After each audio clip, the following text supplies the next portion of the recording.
Alright guys, so since I'm doing this GMC and I was doing the alarm, but since I already have the alarm hooked up, I might as well just do this flasher. So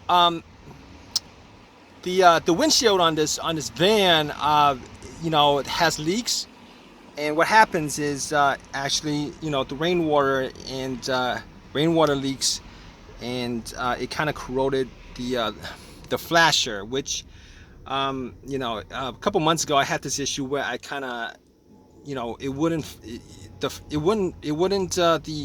the left and right signal lights wouldn't work, and I believe the emergency lights didn't work and the brake lights didn't work.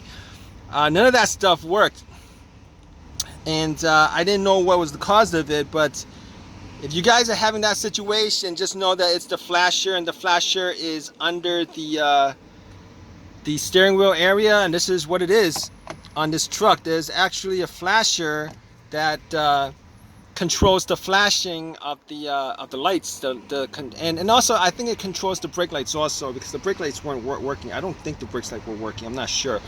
But if you guys have any issues with that, just know that just swap out this part, and you guys should be okay.